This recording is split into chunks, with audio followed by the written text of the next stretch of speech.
hidupku. Akhir hayatku ini tidak menentu,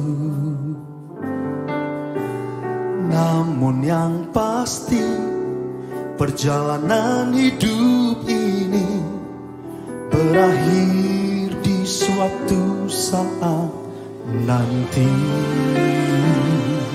Sebelum hari akhir hidupku tiba, sebelum semua kesempatan tiada,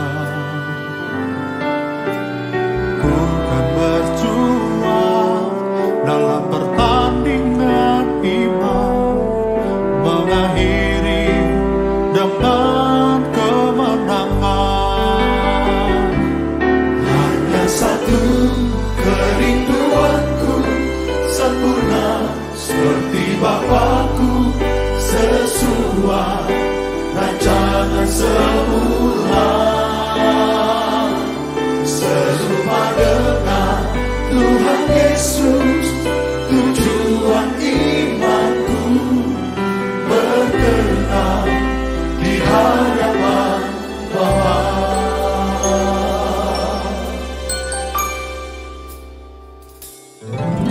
Ku tak tahu sampai kapan hari hidupku, akhir hayatku ini tidak menentu, namun yang pasti perjalanan hidup ini berakhir di suatu saat nanti.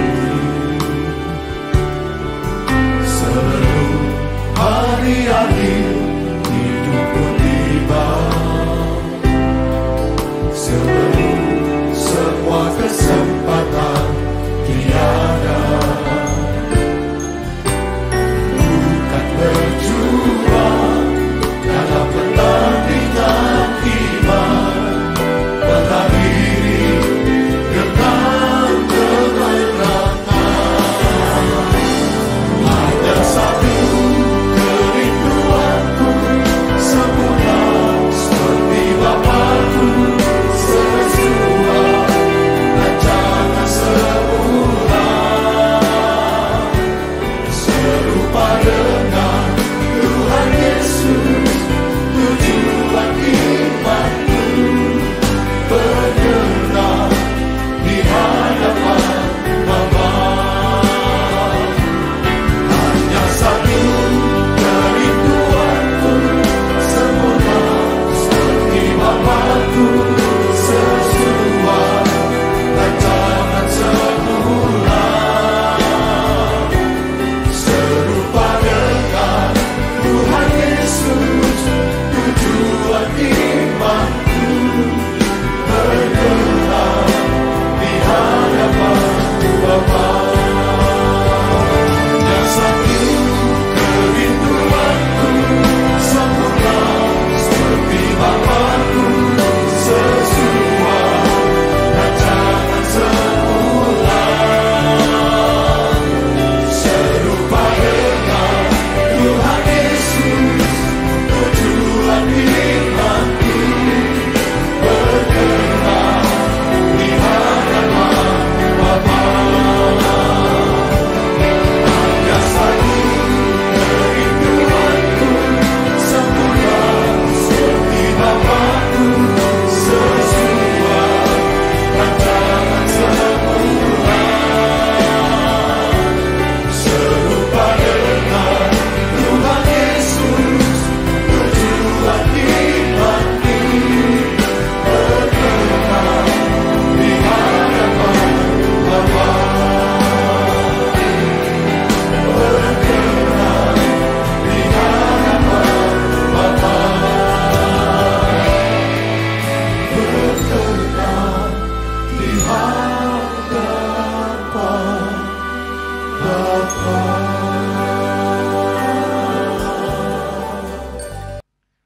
Shalom Bapak Ibu sekalian, selamat hari Minggu. Kita akan belajar bagaimana menyelesaikan diri sendiri. Apa maksudnya? Jangan salah mengerti, kita belajar ya. Sebelum itu mari kita tundukkan kepala. Bapa di surga, ajari kami pada pagi ini untuk belajar menyelesaikan diri sendiri. Kami tidak mau larut dalam proyek kami sendiri. Kami mau belajar untuk memfokuskan diri dalam seluruh hidup kami, agar kami berguna dalam dunia ini untuk kemuliaan Tuhan. Agar kami seluruh hidup kami menyenangkan Tuhan.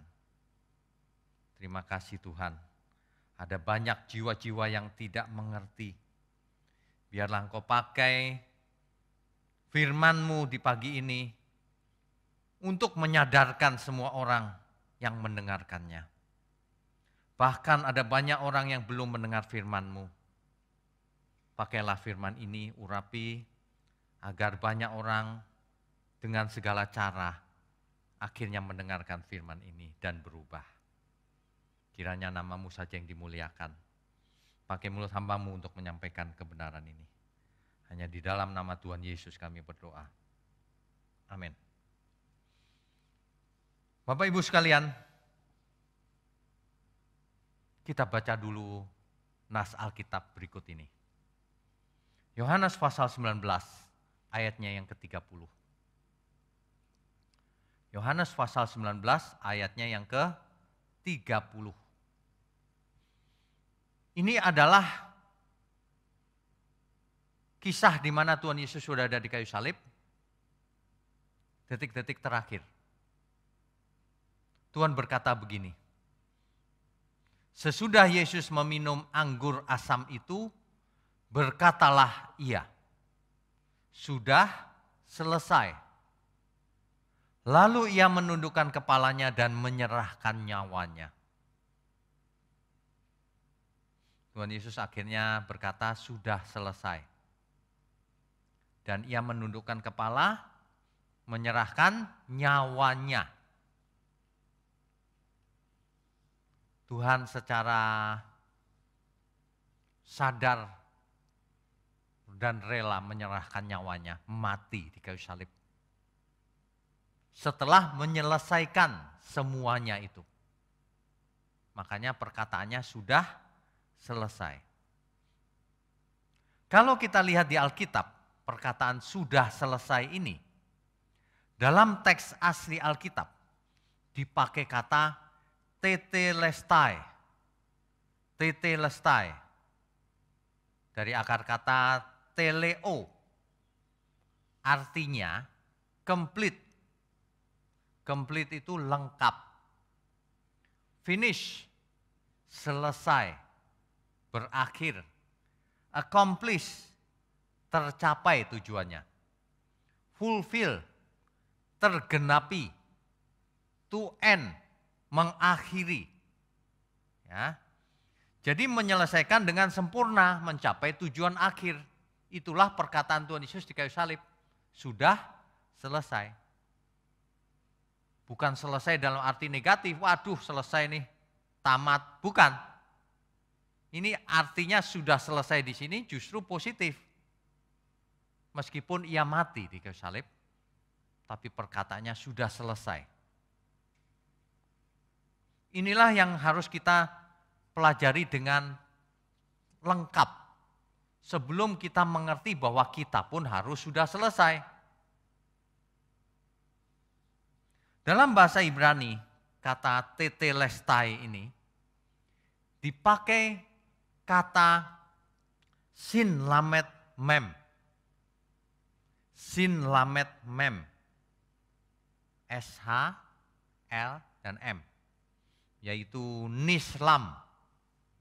Nislam. Ya. Artinya telah selesai. Atau telah dilunasi. Telah lunas, kira-kira gitu Tuhan Yesus berkata. Ini luar biasa ya. Jadi Tuhan lunas membayar semuanya itu. Membayar hutang. Menyelesaikan. Mendamaikan. Tuhan memberi shalom, Sin Lamed Mem. Menghasilkan kata shalom. Tuhan mendamaikan Bapa di surga dan manusia di bumi. Sebab kalau Tuhan tidak mendamaikan, maka kita semua tidak punya harapan. Kita semua pasti binasa dalam api kekal. Itu sebabnya Tuhan sudah selesai, sudah lunas. Itu teriakan kemenangan sebenarnya. Sudah menang, sudah lunas. Shalom. Itu. Ini luar biasa loh, tidak disadari oleh banyak orang. Ya. Coba kita baca Yohanes 4 ayat 34. Yohanes pasal 4 ayat 34.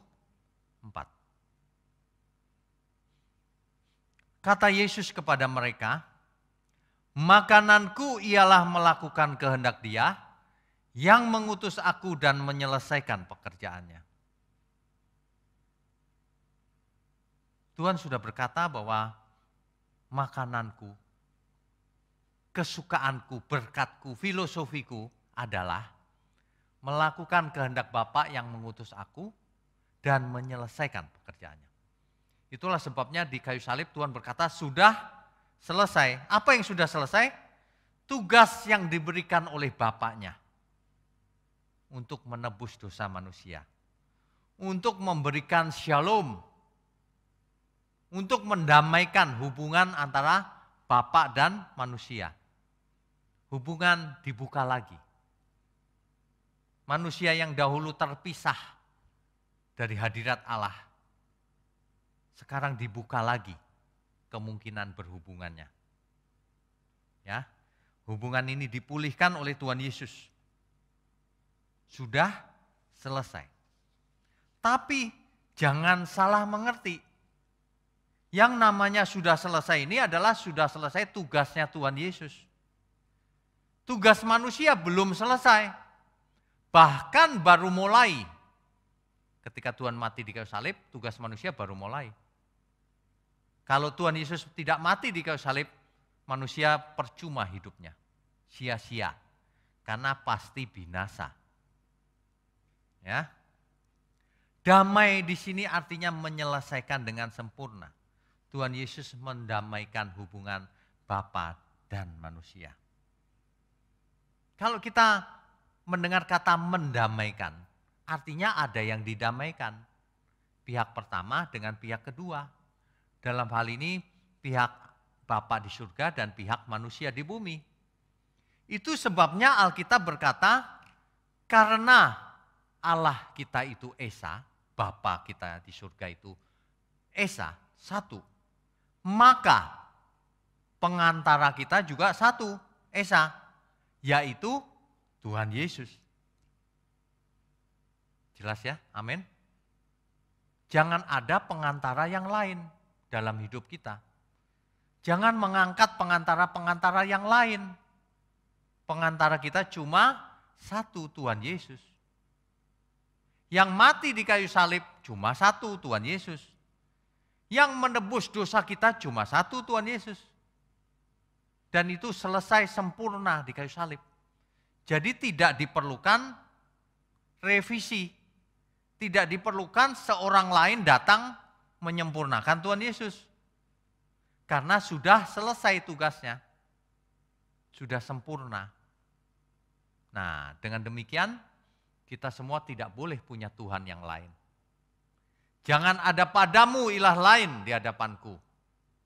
Jangan ada padamu Bapa lain selain Bapa di surga. Jangan ada padamu Tuhan lain selain Tuhan Yesus. Jelas ya? Oke. Jadi kalau ada yang perlu didamaikan artinya masih ada masalah di sana. Makanya perlu didamaikan, perlu diselesaikan. Kalau Tuhan sudah selesai melakukan tugas yang diberikan Bapaknya di surga. Coba kita baca firman Tuhan Yohanes 20 ayat 21. Yohanes pasal 20 ayat 21. satu.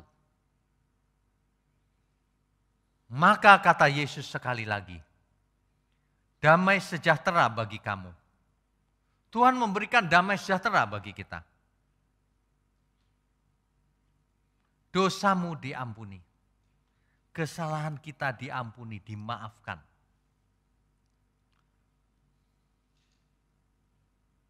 Ya. Damai sejahtera bagi kamu.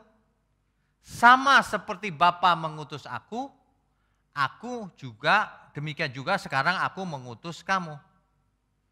Jadi kalau dahulu Bapa mengutus Tuhan Yesus, supaya Tuhan melakukan tugas itu dan menyelesaikannya dengan sempurna, maka sekarang giliran Tuhan Yesus mengutus kita persis sama.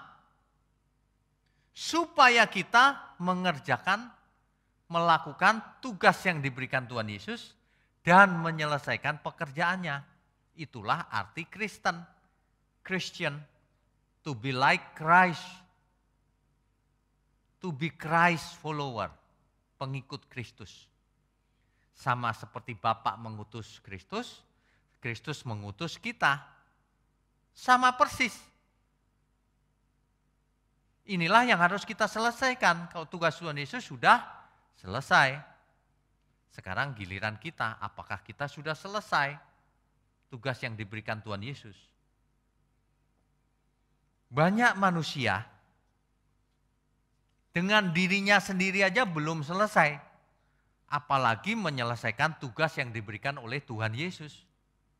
Dirinya sendiri aja masih banyak masalah, masih berbeban berat, masih banyak keinginan, masih hidup dalam daging, kedagingan, hawa nafsunya banyak,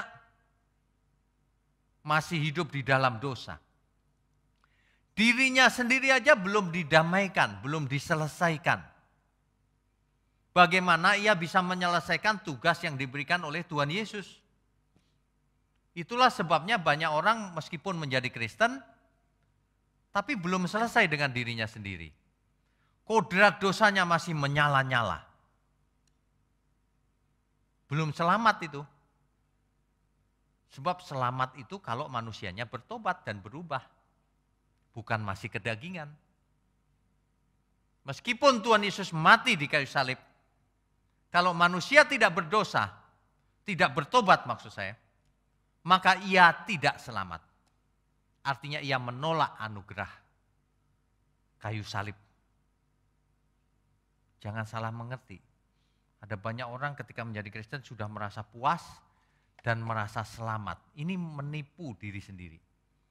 Justru ketika kita menyatakan diri, aku mau Tuhan menjadi muridmu, menjadi pengikutmu, aku percaya Tuhan, maka kita langsung menerima tugas yang diberikan Tuhan pada kita. Seperti Bapa mengutus aku, kata Tuhan Yesus, aku mengutus kamu. Tuhan Yesus mengutus kita semua supaya melakukan hal yang sama. Yaitu makananku ialah melakukan kehendak Tuhan Yesus, kehendak Bapa di surga yang diberikan kepadaku tugasnya, yang aku harus selesaikan selama aku masih hidup. Jangan punya banyak masalah. Artinya apa ini? Artinya hidup kita harus punya filosofi seperti Tuhan Yesus. Makananku ialah melakukan kehendak Tuhan dan menyelesaikan pekerjaannya. Hal ini ditulis dalam bahasa yang lebih sederhana oleh Rasul Paulus dalam 1 Korintus 10 ayat 31.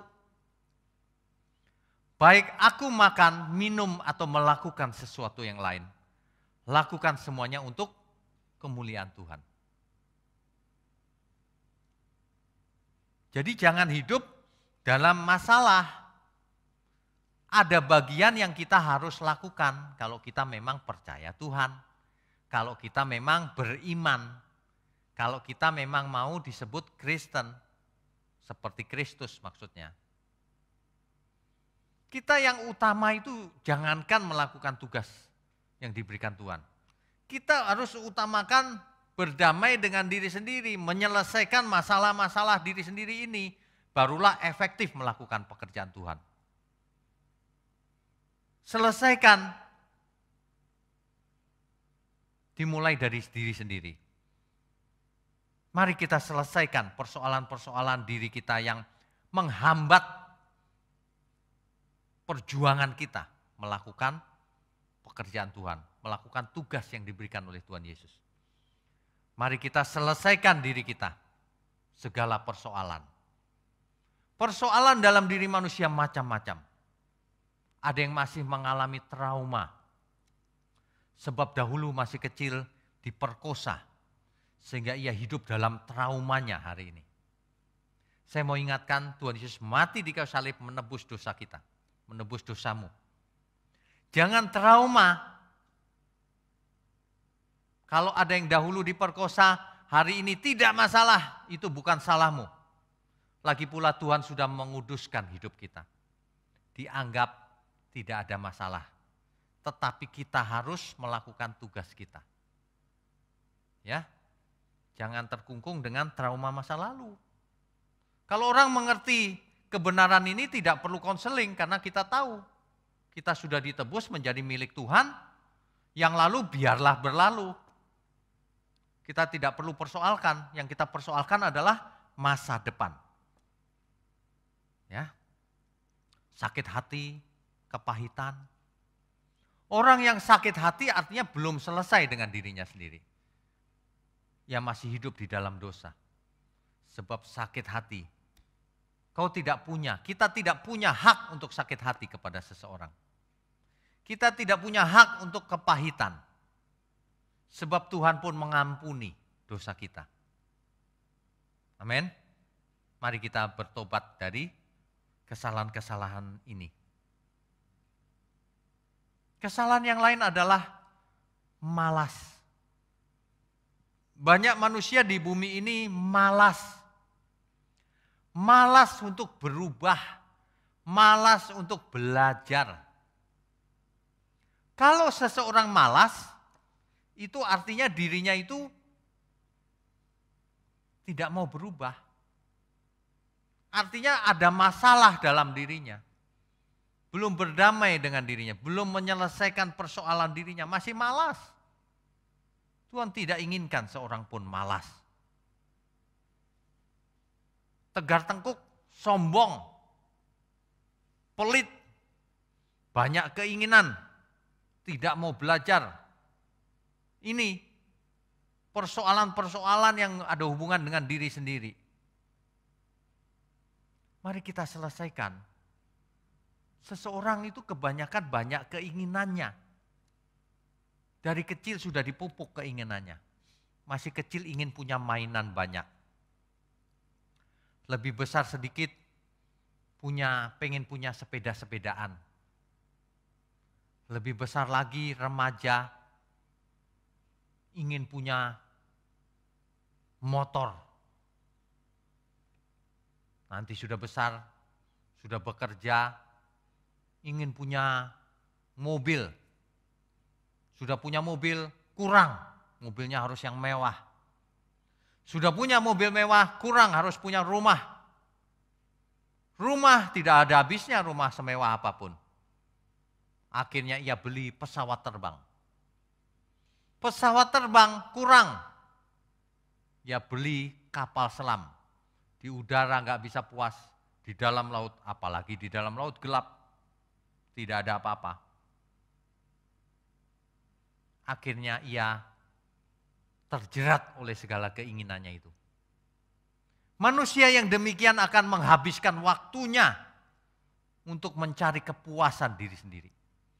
Keinginan manusia kalau diumbar, dilayani terus yang tanpa batas itu, akan membawa maut. Akan menghabiskan waktu demi waktu manusia hidup di bumi. Dan ia akan menjadi tua dan terlambat untuk bertobat. Makanya kunci dari seseorang supaya selesai dengan diri sendiri. Itu mengerti firman yang pertama. Yang kedua memang harus all out. Mengerahkan seluruh kekuatan, seluruh keinginan untuk berubah, untuk bertobat, untuk belajar mati-matian. Seperti Tuhan Yesus sudah teladankan mati di kayu salib pun bersedia. Kita juga harus bersedia, aku mau mematikan manusia lamaku, menyalibkan manusia lamaku.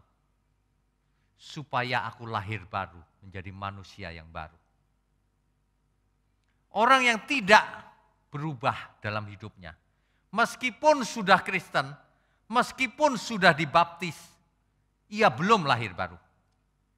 Sebab lahir baru artinya ada manusia baru yang lahir. Dan manusia lamanya mati. Itulah sebabnya oleh bilur-bilurnya kamu sudah sembuh. Bukan semua orang. Siapa yang dimaksud kamu sudah sembuh? Orang yang sudah mati manusia lamanya. Yang hidup untuk kebenaran. Yang tidak hidup dalam dosa. Sebab dahulu kamu sesat, kata Alkitab. Itu, jangan kalau baca Alkitab, oleh bilurnya kamu sembuh, nah kita sembuh nih. Sudah mati belum? Di dalam terhadap dosa. Ya. Sudah berdamai belum dengan diri sendiri, menyelesaikan diri sendiri. Banyak orang itu ya kalau kita perhatikan ya, itu mudah dideteksi sebenarnya. Apakah seseorang sudah selesai dengan dirinya sendiri atau belum? Itu mudah dideteksi. Ketika kita berhubungan dengan seseorang, bagaimana cara ia bicara, apa yang ia bicarakan, tujuannya apa, kita sudah bisa menangkap. Apakah orang ini sudah selesai dengan dirinya sendiri atau belum? Orang yang menyombongkan dirinya mencari nilai diri pasti belum selesai dengan dirinya sendiri. Dan itu terlihat dari cara bicaranya. Ia mau menang sendiri, mau untung sendiri, sombong, iri hati terhadap sesamanya. Senang kalau orang lain susah. Jahat perbuatannya. Kelihatan di internet menyerang sesamanya. Kenal aja tidak, menyerang. Itu betapa jahatnya orang-orang yang semacam itu. Kalau kita tidak kenal seseorang, masa kita serang dia, enggak kenal. Yang lebih jahat lagi, yang membuat narasi-narasi jahat tentang pribadi seseorang. Melontarkan fitnah lewat internet. Waduh, jahat sekali itu. Tuhan tidak mungkin berkenan dalam hidupnya, kecuali ia bertobat lagi. Bapak Ibu sekalian, coba kita bertobat selagi kita masih ada waktu. Ya, pandemi ini makin hari makin konsentrasinya makin padat yang kena COVID. Saya tidak menakut-nakuti, memang faktanya demikian. Oleh sebab itu, ancaman di bumi ini kan banyak, bencana. Mari kita bertobat sebelum kita mati. Sebab kita tidak tahu juga kapan waktunya kita mati. Yang penting bukan mati atau bagaimana caranya dan sebagainya. Yang penting baik kita hidup maupun mati, Tuhan berkenan atas hidup kita. Amin ya. Berapa kali kita sudah mengalami pasang surut dalam kehidupan ini. Ada banyak masalah. Ada banyak sakit. Kita masih sembuh hari ini. Ke depan, mari kita selesaikan diri kita. Sebab itu bagian yang harus kita lakukan. Ampuni segala kesalahan diri sendiri. Ampuni semua orang yang pernah bersalah kepada kita. Sudah, jangan banyak keinginan. Sudah, jangan sakit hati. Ayo sembuh. Itu gejala-gejala sakit jiwa itu. Sakit hati, banyak keinginan, serakah, sombong, tidak mengasihi sesama, senang kalau sesamanya menderita, itu sakit jiwa orang yang seperti itu. Orang yang sakit jiwa seperti itu tidak menyenangkan hati Tuhan. Tentu tidak berkenan bagi Tuhan. Sebab arti berkenan kepada Tuhan artinya menyenangkan Tuhan. Persoalan utama orang yang berdamai dengan diri sendiri itu, ia harus sudah selesai dengan dirinya sendiri. Orang belum selesai dengan dirinya sendiri, masih banyak masalah. Orang tidak bisa melakukan tugas yang diberikan Tuhan. Sibuk dengan dirinya sendiri. Sibuk dengan keinginannya sendiri. Sibuk dengan kebiasaan lamanya yang tidak mau hilang. Sibuk mencari keuntungan diri sendiri dan merugikan orang lain. Sibuk merasa benar tapi tidak pernah menolong orang lain. Tidak pernah memperhatikan orang lain. Pinter ngomong tapi tidak ada buktinya sama sekali. Pinter kalau menghakimi sesama.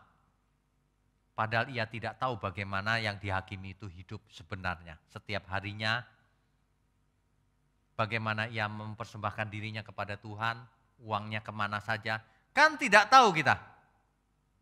Jangan pernah kita menghakimi sesama, teman kita, siapapun saudara kita. Kita tidak tahu bagaimana ia hidup, tapi Tuhan tahu. Oleh sebab itu, Bapak Ibu sekalian, tapi Tuhan tahu. Mari kita selesaikan segala persoalan dengan diri sendiri. Mari kita selesai dengan diri sendiri. Sehingga kita bisa berlari seperti Paulus. Berlari-lari menuju tujuan dan menyelesaikannya dengan sempurna. Segala sesuatu kalau kita sudah selesaikan diri sendiri, maka fokus kita akan berubah. Kalau tadinya fokusnya diri sendiri, baik persoalan, masalah, atau ingin memuaskan diri sendiri, fokusnya berubah kepada Tuhan dan kepada sesama. Dan itu akan kelihatan dari cara kita bicara, cara kita hidup setiap hari terhadap sesama kita. Ya. Nah, orang yang sudah selesai dengan dirinya sendiri, ini akan efektif untuk belajar kebenaran. Kalau ia belajar firman, ia akan mudah mengerti. Orang yang banyak persoalan dan banyak keinginan, dia baca Alkitab, dia tidak bakal mengerti. Ia mendengar firman, ia pun tidak bakal mengerti. Mengapa? Karena tidak cocok dengan keinginannya apa yang ia dengar. Kebenaran itu seringkali memukul manusia lama kita. Bahkan selalu memukul manusia lama. Tidak enak bagi daging kita. Itulah kebenaran, tapi kebenaran itu menyembuhkan. Menyembuhkan jiwa yang sakit. Kalau kita selesai dengan diri sendiri, maka kita akan efektif menjadi murid Tuhan. Ya, menjadi alat di tangan Tuhan secara efektif. Sudah selesai soalnya persoalan diri sendiri. Sudah tidak kepahitan dengan sesama, sehingga bisa mengasihi sesamanya meskipun dulu musuh. Sudah tidak memiliki musuh lagi. Kalau ada orang lain yang memusuhi kita, kita tidak memusuhi dia. Nah, keadaan yang demikian sangat efektif menjadi murid Tuhan. Sangat efektif untuk hidup kudus. Fokusnya bisa memfokuskan diri pada proyek pekerjaan Tuhan. Kalau dulu proyeknya adalah diri sendiri, sekarang proyeknya adalah pekerjaan Tuhan. Bagaimana di sisa umur hidup kita ini, waktu kita, harta kita, keahlian kita, kita persembahkan bagi Tuhan. Mempersembahkan bagi Tuhan ini tidak sulit sebenarnya, tapi menjadi sulit kalau orang belum selesai dengan dirinya sendiri. Coba belajar, yang sudah punya banyak, coba beri orang lain, bagi-bagi. Coba, apakah itu sulit? Tidak ada yang sulit, mau atau tidak. Itu saja sebenarnya. Masalah itu ada dalam diri kita sendiri, bukan pada setan atau pada orang lain. Diri sendiri, banyak keinginan, keras kepala, keras hati, tegar tengkuk. Diajari iya tapi tidak mau melakukan. Itu sebabnya, makanya kita harus memarahi diri sendiri. Sebelum kita mati, kita berubah. Sebab kalau waktunya sudah terlambat, kita tidak punya kesempatan lagi bertobat, maka percuma meraung-raung seperti Esau. Sudah terlambat. Meraung-raung itu sekarang, mari kita meraung-raung mengatasi kelemahan-kelemahan kita, natur dosa kita, manusia lama kita. Berjuang habis-habisan, supaya nanti di kekekalan kita tidak perlu meraung-raung lagi. Menangis mencucurkan air mata, seperti Esau. Tapi berkat itu sudah tidak ada, terlambat. Makanya Alkitab berkata, jangan seperti Esau, nafsunya rendah, menganggap enteng hak kesulungan. Kita harus sudah selesai dengan diri sendiri. Kita diberi karunia sulung roh loh. Kalau kita tidak selesai dengan diri sendiri, kita tidak efektif menggunakan karunia sulung roh kita. Kita tidak bisa menjadi seperti yang sulung, yang mengorbankan nyawanya untuk semua manusia. Kalau kita benar-benar mengaku orang percaya, beriman, seperti Kristus, maka kita pun harus mengorbankan diri bagi semua orang. Banyak jiwa. Mengorbankan diri. Banyak orang yang belum selesai dengan dirinya sendiri ketika mengalami masalah. Aku di pihak yang benar, Pak. Dia yang salah. Nah, sama. Belum selesai dengan dirinya sendiri. Orang yang sudah selesai, kita mengerti ketika orang lain menyerang kita, kita mengerti, oh dia masih sakit jiwa. Dia belum sembuh.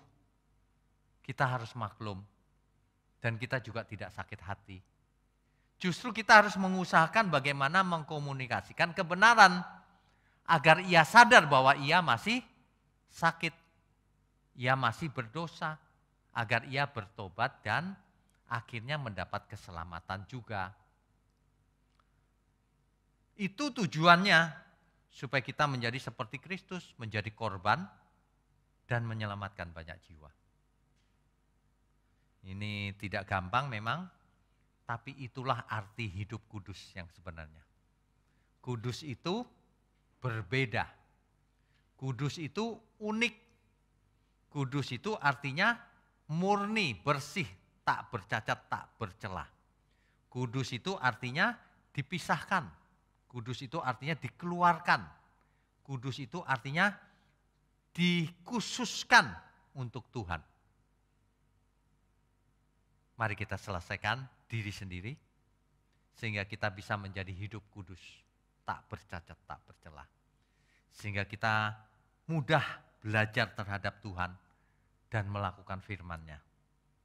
Sehingga kita bisa menjadi berkat yang luar biasa dimanapun kita ada.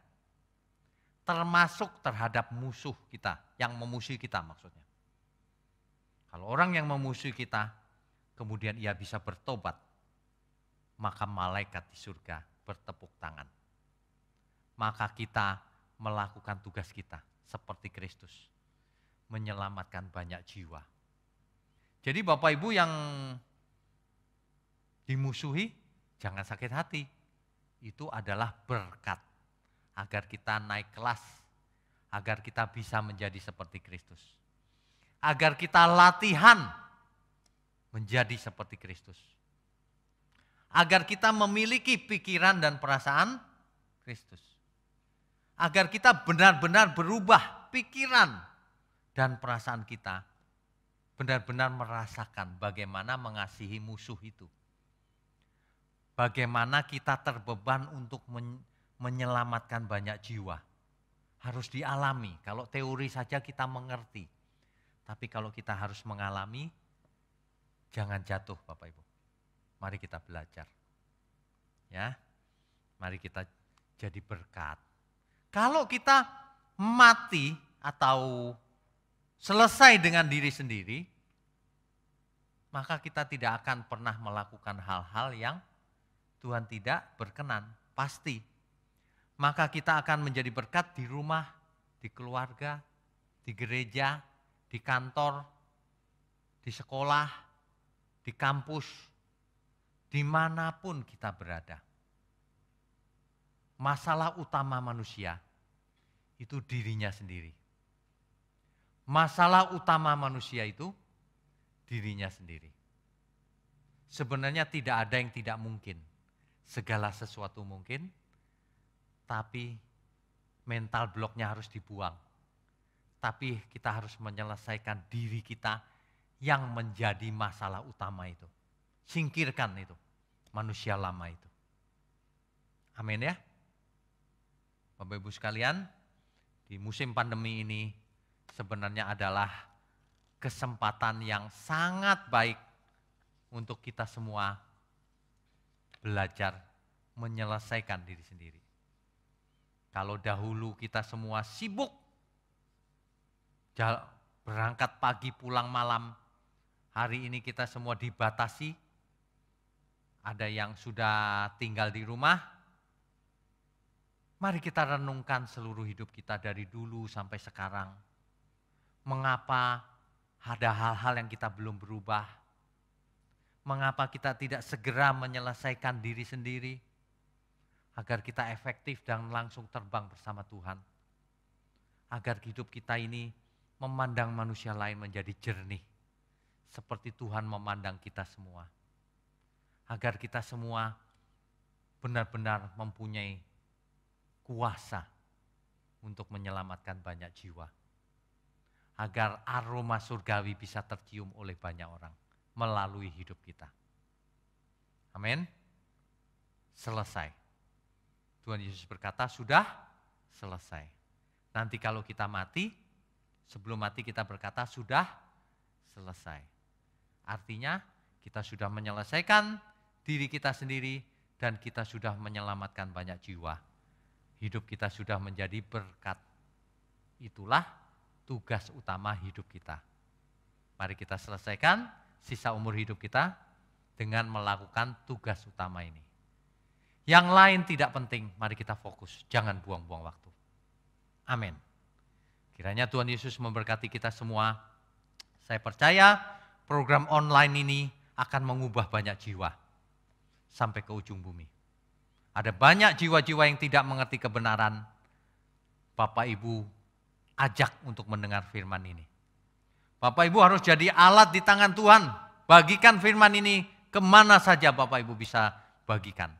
Sharingkan kebenaran, jangan hoax. Amin. Ya, mari kita tundukkan kepala. Mari kita berdoa. Bapa di surga,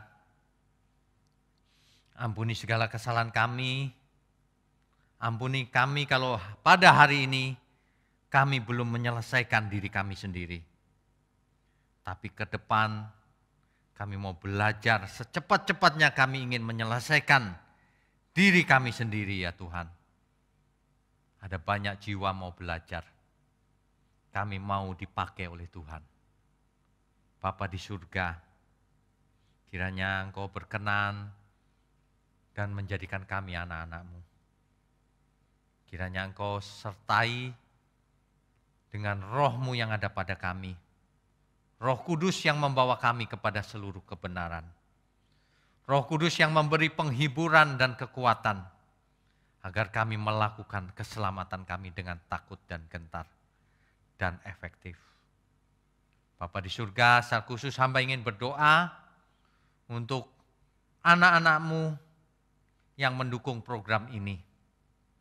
Kau berkati berlimpah-limpah sehingga mereka menjadi berkat. Baik bagi pekerjaan Tuhan di gereja-Mu maupun dimanapun mereka berada. Beri mereka kesehatan, umur panjang, Juga kami semua anak-anak-Mu, umat Tuhan dimanapun berada, sehat, umur panjang, belajar kebenaran, hidup tak bercacat, tak bercelah, untuk menyenangkan Tuhan. Amin Tuhan. Kami percaya berkat Tuhan turun atas kami semua, di dalam nama Tuhan Yesus Kristus. Amin. Amin. Tuhan Yesus memberkati kita semua. Yang percaya hidupnya penuh dengan mujizat Tuhan, katakan amin. Sekali lagi katakan amin. Saya percaya saudara, waktu Tuhan memurnikan hati kita semua, hidup kita bukan hanya penuh dengan mujizat, tapi siapkan hati saudara untuk terima ledakan-ledakan kuasa Tuhan. Amin. So ini lagu terakhir, saya gak mau saudara berdiam diri. Saya mau saudara melompat, saya mau saudara menari. Bebaskan tubuh saudara, bebaskan roh saudara. Kita mau all out buat Tuhan kita, amin. Yang siap terima ledakan Tuhan, katakan amin.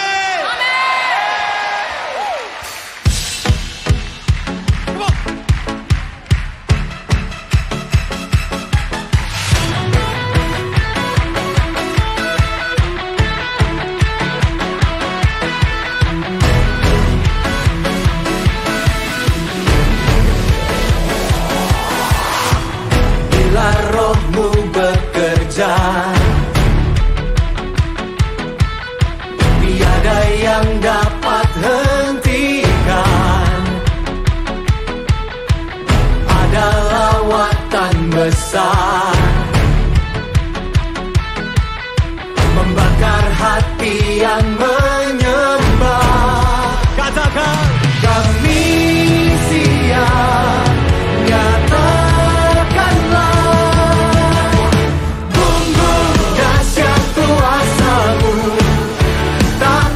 berubah. Kau yang terhebat takkan terkalahkan. Bumbung dahsyat lawatanmu tercurah atasku. Kau yang terhebat takkan terkalahkan. tepuk tangan dong yang paling meriah bagi Tuhan kita. Rohmu bekerja di dalam kami. Bila rohmu bekerja, tiada yang dapat hentikan. Ada lawatan besar membakar hati yang menyembah. Siap Tuhan, Kami siap, nyatakanlah bumbung dahsyat kuasa-Mu tak pernah berubah.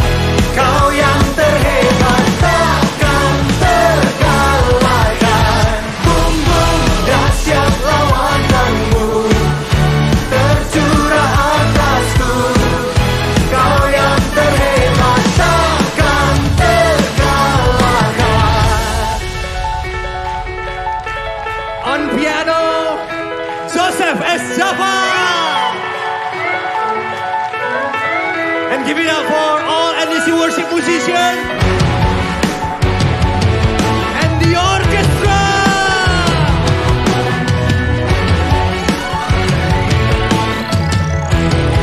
Come on. Kami siap, nyatakanlah. Kami siap, nyatakanlah.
Berikan sorak-sorai yang paling meriah bagi Tuhan.